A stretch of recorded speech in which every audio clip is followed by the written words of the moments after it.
हाँ तो दोस्तों, आज हम लोग देखेंगे सामाजिक धार्मिक सुधार। सामाजिक धार्मिक सुधार। और इस टॉपिक को पढ़ने से पहले देखिए, हमारा चैनल बिहार जीनियस में आपका स्वागत है। तो हम लोग देखेंगे सामाजिक धार्मिक सुधार। सामाजिक धार्मिक सुधार, और कल है मकर संक्रांति, उसका मजा भी लीजिएगा। इससे पहले एक टॉपिक का मजा ले लीजिए। तो सामाजिक धार्मिक सुधार हम लोग पढ़ेंगे। तो सामाजिक धार्मिक सुधार में क्या हुआ था, देखिए उस समय जो था, देखिए पहले हम लोग का क्या होता है कि जाति एक तरह से वर्ण, देखिए तो वर्ण था 4 प्रकार में बटा हुआ। तो आपका था ब्राह्मण, क्षत्रिय, वैश्य, अशूद्र। ठीक है, तो वर्ण व्यवस्था था उस समय लागू। वर्ण व्यवस्था 4 प्रकार का वर्ण व्यवस्था था। तो पहला था ब्राह्मण, क्षत्रिय, उसके बाद वैश्य, शूद्र। निम्न जाति जो होता था वर्ण जो होता था शूद्र होता था। तो इसमें जो है सामाजिक धार्मिक सुधार। तो सामाजिक धार्मिक सुधार के लिए हमारे भारत में कोई ऐसा व्यक्ति जो है जाने गए, वो है राजा राम मोहन राय जाने गए। तो क्वेश्चन पूछा जाएगा कि बताइए सामाजिक धार्मिक सुधार के नाम से किसे जाना जाता है? तो राजा राम मोहन राय को, राजा राम मोहन राय को। तो यहाँ पे अब इसमें कहना क्या है कि देखिए, अब इसमें कहा है कि सामाजिक सुधार, सामाजिक धार्मिक सुधार में सबसे पहले किसको प्रभावित किया? तो सामाजिक धार्मिक सुधार में सबसे पहले किसको प्रभावित किया? तो ये प्रभावित किया हिंदू मध्यम वर्ग को। तो क्वेश्चन पूछेगा कि बताइए सामाजिक धार्मिक सुधार, सामाजिक धार्मिक सुधार में, सामाजिक धार्मिक सुधार में, सामाजिक धार्मिक सुधार में, सामाजिक धार्मिक सुधार में, सामाजिक धार्मिक सुधार में सबसे पहले हिंदू मध्यम वर्ग को प्रभावित किया। तो क्वेश्चन पूछेगा कि बताइए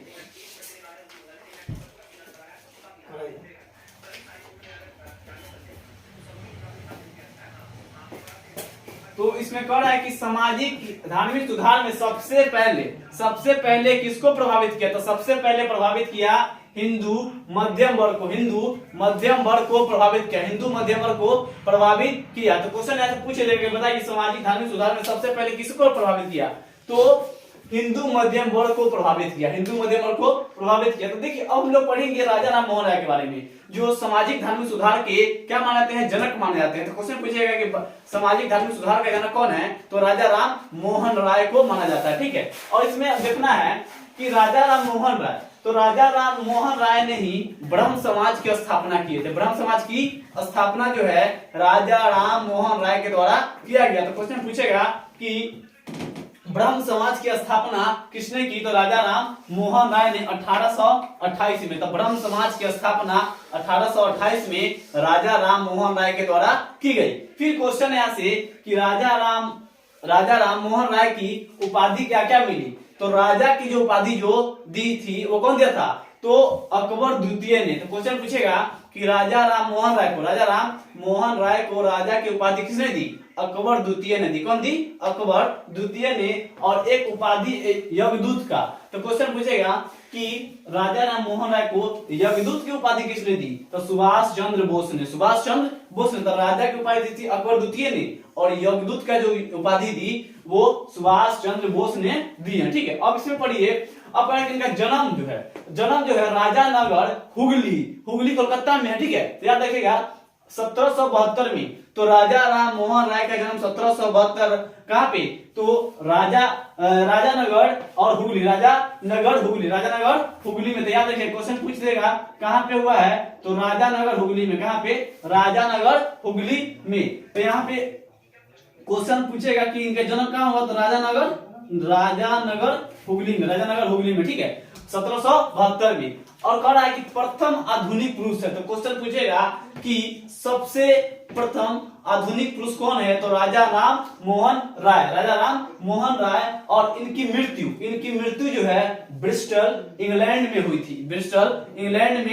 तो क्वेश्चन पूछेगा कि राजा राम मोहन राय की मृत्यु कहाँ हुई थी? तो ब्रिस्टल इंग्लैंड में 1833 में। और इनका समाधि जो है वहीं पे ब्रिस्टल में ही बनाया गया है, राजा राम मोहन राय का। याद रखिएगा, क्वेश्चन पूछेगा कि मृत्यु कहाँ पे? तो ब्रिस्टल इंग्लैंड में 1833 में। 1833 में। और कह रहा है कि नव भारत का तारा, तो क्वेश्चन पूछा जाएगा कि नव भारत के तारा के नाम से किसे जाना जाता है? राजा राम मोहन राय को नव भारत के तारा के नाम से जाना जाता है। अब क्वेश्चन है, अंग्रेजी शिक्षा तथा पाश्चात्य सभ्यता के समर्थक थे। देखिए अब इसमें क्या है, अंग्रेजी शिक्षा और पाश्चात्य सभ्यता के समर्थक कौन हुए?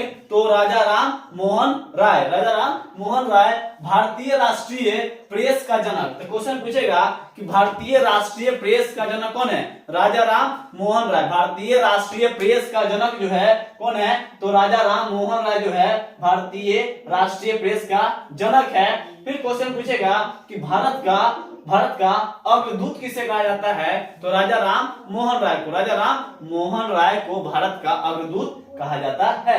तो भारत राष्ट्रीय प्रेस का जनक किसे कहा जाता है? भारत का राष्ट्रीय प्रेस का जनक किसे कहा जाता है? तो ये कहा जाता है राजा राम मोहन राय को। भारत का अग्रदूत किसे कहा जाता है? राजा राम मोहन राय को। फिर क्वेश्चन यहां से बनेगा क्या कि भारत का पुनर्जागरण के पिता। तो पूछेगा ना भारत का पुनर्जागरण, मतलब पुनर्जागरण कहने का अर्थ कि भारत एक नए सिरे से शुरू हुआ। तो नए सिरे से शुरू होने का अर्थ होता है कि किसने किया? तो ये राजा राम मोहन राय ने, और इसी सामाजिक धार्मिक सुधार के जनक माने जाते हैं राजा राम मोहन राय। तो क्वेश्चन पूछेगा कि भारत का पुनर्जागरण के पिता किसे कहा जाता है? राजा राम मोहन राय को। अब आत्मीय सभा का स्थापना किए राजा राम मोहन राय ने ही 1814 में। क्वेश्चन पूछेगा कि आत्मीय सभा की स्थापना कब हुई? 1814 में राजा राम मोहन राय के द्वारा आत्मीय सभा की स्थापना हुई। अब पूछ रहा है भारतीय राष्ट्रवाद का पैगंबर। तो क्वेश्चन पूछेगा कि भारतीय राष्ट्रवाद का पैगंबर किसे कहा जाता है? तो राजा राम मोहन राय को कहा जाता है। याद रखिएगा। तो क्वेश्चन पूछेगा कि भारतीय राष्ट्रवाद का पैगंबर किसे कहा जाता है? राजा राम मोहन राय को। अब इनका पत्रिका है, क्या है? पत्रिका। तो याद ध्यान से देखिएगा, इनका पत्रिका जो है इसका ट्रिक है मिसबा। क्या है? मिसबा। तो क्वेश्चन पूछेगा कि राजा राम मोहन राय के द्वारा जब पत्रिका चलाया गया उसका ट्रिक क्या है? मिसबा। मी मतलब मिरातुल, स मतलब संवाद कौमुदी, अब्बा मतलब ब्रह्म क्रॉनिकल। और इसमें कह रहा है क्या कि अब तो यहाँ पे देखिएगा, तो हम लोग एक ऑल ओवर देखिए राजा राम मोहन राय के बारे में एक अच्छी तरह से इनके बारे में जानकारी ले चुके हैं। इनका ब्रह्म समाज की स्थापना 1828 में, उपाधि राजा की उपाधि अकबर द्वितीय, फिर यज्ञदूत कहा कि सुभाष चंद्र बोस ने जन्म कहाँ पे? राजनगर हुगली। 1772 में प्रथम आधुनिक पुरुष कहा है, मृत्यु ब्रिस्टल इंग्लैंड। 1733 में नव भारत का तारा। और अंग्रेजी शिक्षा के पश्चात सभ्यता के समर्थक, फिर भारतीय राष्ट्रीय प्रेस का जनक कहा जाता है, भारत का अग्रदूत कहा जाता है इन्हें, और भारत के पुनर्जागरण के पिता कहा जाता है, आत्मीय सभा की स्थापना की 1814 में, और भारतीय राष्ट्रवाद का पैगंबर कहा जाता है। तो अब यहाँ से समझिएगा बात को। अब फिर कह रहा है क्या कि बताइए, अब राजा राम मोहन राय के द्वारा लिखी गई पुस्तक, जो पुस्तक लिखा गया है कि राजा राम मोहन राय के द्वारा पुस्तक कौन को लिखा गया है? तो राजा राम मोहन राय के द्वारा पुस्तक लिखा गया। उसका ट्रिक है गीतों पर हिंदू राज। गीतों पर ऐसे भी जानते हैं कि हमारा गीत जो होता है उस पे हिंदू का राज होता है, और हमारा भारत जो है एक समझिए हिंदू बहुल राष्ट्र है, इसीलिए गीतों पर राज किसका होगा? तो हिंदू का होगा। तो गीतों पर हिंदू राज इसका ट्रिक है। तो क्वेश्चन पूछेगा कि राजा राम मोहन राय के द्वारा लिखित पुस्तक जो है इसका ट्रिक है गीतों पर हिंदू राज। गी से है गिफ्ट टू मोनोथिस्ट। इनका पुस्तक का नाम है गिफ्ट टू मोनोथिस्ट। राजा राम मोहन राय के द्वारा लिखी गई पुस्तक है। फिर तो से है तोफल। क्या? तोफल उल मोहद्दीन। क्या? तोफल उल मोहद्दीन है। क्या है? तोफल उल मोहद्दीन है। अब क्वेश्चन आता है पर से, तो प्रिंसेप्ट ऑफ जीसस। फिर कह रहा है कि हिंदू से है हिंदू उत्तराधिकारी नियम इनका पुस्तक का नाम है। फिर क्वेश्चन पूछेगा राज, तो राज से हो जाएगा राम राज। कौन? तो राजा राम मोहन राय के द्वारा ये लिखा गया है। हिंदू तो क्या है? तो गीतों पर हिंदू राज, बस इतना रखना, गीतों पर हिंदू। और राज से क्या हो जाएगा, राजा राम मोहन राय। तो गी से क्या हो गया, gift to monotheist, gift to monotheist. तो हो जाएगा तोहफा उल क्या है, मोहद्दीन हो जाएगा। पर से precept of Jesus, precept of Jesus, precept of Jesus. Hindu से हो जाएगा हिंदू उत्तराधिकारी नियम, हिंदू उत्तराधिकारी नियम, ठीक है। और राज से हो जाएगा राजा राम मोहन राय। अब यहाँ पे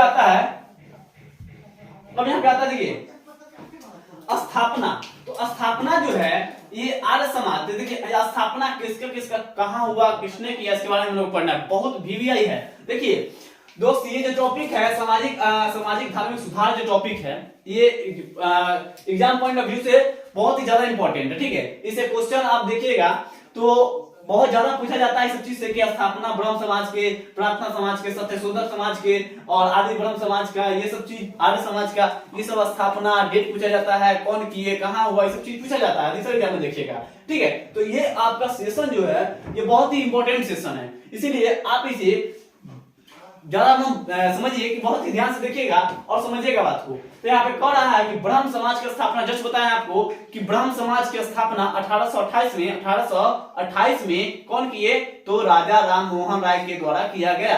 राजा राम मोहन राय के द्वारा क्या किया गया, ब्रह्म समाज की स्थापना, ब्रह्म समाज की स्थापना। फिर क्वेश्चन पूछेगा कि आदि ब्रह्म समाज की स्थापना किसने किया, तो केशव चंद्र सेन। आदि, देखिए ब्रह्म समाज इतना कंफ्यूज करता है, चीज इतना कंफ्यूज कि देखिएगा यहाँ पे ब्रह्म समाज रहेगा, आदि ब्रह्म समाज रहेगा, साधारण ब्रह्म समाज रहेगा, यानी क्वेश्चन कंफ्यूज पर कंफ्यूज। तो साधारण अगर जो नॉर्मल रहेगा आपको कि नॉर्मल पूछेगा, यानी जनरली पूछेगा साधारण ब्रह्म समाज की स्थापना राजा राम मोहन राय, आदि ब्रह्म समाज तो केशव चंद्र सेन, आदि ब्रह्म तो कैसे नहीं, केशव चंद्र सेन, आदि ब्रह्म समाज केशव चंद्र सेन 1866 में। 1866 में तो क्वेश्चन पूछेगा कि आदि ब्रह्म समाज की स्थापना किसने की, तो केशव चंद्र सेन ने 1866 में। फिर क्वेश्चन पूछेगा कि साधारण ब्रह्म समाज की स्थापना 1878 में हुई। 1878 में किसका, कहां पे, तो पूना में शास्त्री आनंद मोहन बोस के द्वारा साधारण ब्रह्म समाज की स्थापना हुई। तो क्वेश्चन पूछेगा कि साधारण ब्रह्म समाज की स्थापना 1878 में पूना में शास्त्री आनंद मोहन बोस के द्वारा हुई। अब क्वेश्चन कर रहा है कि प्रार्थना समाज, तो प्रार्थना हम लोग जब करते हैं आत्मा से किसी चीज की प्रार्थना करते हैं, आत्मा राम पांडुरंग। याद रखिए, याद करने का ट्रिक है कि जब भी हम प्रार्थना करते हैं तो किसी भी चीज को मांगते हैं प्रार्थना के द्वारा तो बड़ी आत्मा से मांगते हैं और आत्मा से बनता है आत्मा राम पांडुरंग। तो क्वेश्चन पूछेगा कि प्रार्थना समाज का संस्थापक कौन है, तो आत्मा राम पांडुरंग 1867 में। तो याद रखिएगा इस बात को, 1867। अब पूछ रहा है कि सत्यशोधक समाज की स्थापना 1873 में ज्योतिबा फूले के द्वारा। तो क्वेश्चन पूछेगा कि क्या, तो सत्यशोधक समाज की स्थापना कब हुई, 1873 में ज्योतिबा फूले के द्वारा। और आर्य समाज की स्थापना दयानंद सरस्वती 1875 में। 1875 में। तो याद रखिएगा कि आर्य समाज की स्थापना पूछेगा किसने किया, तो दयानंद सरस्वती ने 1875 में, ठीक है। तो यहाँ पे समझिएगा बात को। तो ब्रह्म समाज पूछेगा 1828 में राजा राम मोहन राय, आदि समाज पूछेगा, आदि ब्रह्म समाज पूछेगा तो 1866 में, 1866 केशव चंद्र सेन। फिर पूछेगा आपको साधारण ब्रह्म समाज 1878 कौन, तो ये पूना शास्त्री आनंद मोहन बोस के द्वारा। फिर पूछेगा कि प्रार्थना समाज तो कौन, आत्माराम पांडुरंग कितना, 1867 में। 1867 में। फिर पूछेगा सत्यशोधक समाज 1873 ज्योतिबा फूले के द्वारा। और आर्य समाज की स्थापना 1875 में दयानंद सरस्वती के द्वारा। क्वेश्चन पूछेगा कि आर्य समाज की स्थापना 1875 में दयानंद सरस्वती के द्वारा, ठीक है। अब यहाँ पे देखिएगा, अब यहाँ पे क्या है कि अब यहाँ पे जो है करेंगे तत्वबोधिन सभा। तो तत्वबोधिन सभा का जो, अब इसके बारे में जो चर्चा करना है कि किसने स्थापना की, कब स्थापना हुआ, तो ये सब चीज के बारे में हम स्थापना देखेंगे। तो तत्वबोधिन सभा का जो स्थापना हुआ, ये अच्छा, इसके पहले देखिए इसका मूल नाम क्या था। तो इसका मूल नाम तत्व रंजनी सभा कहा जाता था। क्वेश्चन में VBA क्वेश्चन होने वाला है ये सब कि बताइए कि तत्व क्या है, कि तत्व बोधिनी सभा, तत्व बोधिनी सभा। तो क्वेश्चन पूछेगा कि तत्व बोधिनी सभा का मूल नाम क्या है, तो तत्व बोधिनी सभा का मूल नाम क्या है, तो तत्व रंजनी सभा, तत्व रंजनी सभा तत्व बोधिनी सभा का मूल नाम है। अब क्वेश्चन पूछेगा कि स्थापना कब हुई, तो 1839 में इसकी स्थापना हुई। किसकी, तो तत्व बोधिनी सभा की स्थापना जो हुई 1839 में तत्व बोधिनी सभा की स्थापना हुई और देवेंद्रनाथ टैगोर ने की। देवेंद्रनाथ टैगोर ने, याद रखिएगा क्वेश्चन VBA होने वाला है कि तत्व बोधिनी सभा का स्थापना किसने किया था, तो देवेंद्रनाथ टैगोर ने 1839 में। और तत्व बोधिनी सभा का जब स्थापना हुआ, तो किसी भी चीज का स्थापना होता है उसके पीछे कुछ उद्देश्य होता है। उद्देश्य क्या था, तो उद्देश्य था उपनिषदों को ज्ञान का प्रचार करना, यानी तत्व बोधिनी सभा का जो उद्देश्य था उपनिषद का ज्ञान प्रचार करना, ज्ञान का प्रचार करना। तो क्वेश्चन पूछेगा कि उपनिषद का ज्ञान का प्रचार करना किसका उद्देश्य था, तो तत्व बोधिनी सभा का। फिर क्वेश्चन आता है इसकी तत्व बोधिनी सभा का मासिक पत्रिका थी जिसका नाम था तत्व बोधिनी पत्रिका, ठीक है। तो तत्व बोधिनी सभा के बारे में हम लोग देख चुके हैं, इसका मूल नाम क्या था, तत्व रंजनी सभा। और स्थापना जो है 1839 में हुआ है देवेंद्रनाथ टैगोर के द्वारा, ठीक है। अब यहाँ पे आता है उसका उद्देश्य क्या था, उपनिषद का ज्ञान का प्रचार करना। और इसका मासिक पत्रिका जो चलाया गया वो कौन था, तो ये था तत्व बोधिनी पत्रिका, ठीक है। तो दोस्तों हम लोग आज सामाजिक धार्मिक सुधार के कुछ और थोड़ा सा टॉपिक बचा हुआ है, उसका नेक्स्ट लेक्चर में आपको हम दे देंगे। देखिए, और यहाँ पे सामाजिक धार्मिक सुधार में समझिएगा कि राजा राम मोहन राय जो है हमारे देश के लिए और समाज के लिए एक प्रेरणा स्रोत है। और हमें इन्हें समझिए कि एक गर्व के रूप में जानते हैं कि राजा राम मोहन राय जो है हमारे भारत में आर्थिक यानी सामाजिक और धार्मिक सुधार के लिए बहुत ही चर्चित है। और बहुत ही मतलब समझिए कि क्या कहा जाए इनके बारे में, कि ये समझिए कि हमारे भारतीय के जीवन में समझिए कि एक तरह से सामाजिक धार्मिक सुधार बहुत ही क्रांतिकारी रूप से लाए, ठीक है। तो हम लोग राजा राम मोहन राय के बारे में पढ़ चुके हैं और इनके क्या क्या स्थापना की और कौन कौन थी, क्या संस्था बनाया गया, कब बनाया गया, कैसे बना, उसका उद्देश्य क्या था, इसके बारे में हम लोग चर्चा कर लिए। राजा राम मोहन राय के द्वारा लिखी गई पुस्तक के बारे में देख लिए, ठीक, गीतों पर, हिंदू का राज, सब चीज के बारे में देख लिए। तो हमारा टॉपिक यहाँ पे समाप्त होता है और आपको जो बचा हुआ जो इसमें जो पार्ट है उसका नेक्स्ट डे आएगा। तो आपको ये वीडियो पसंद आया होगा, लाइक शेयर सब्सक्राइब जरूर करें। जय हिंद।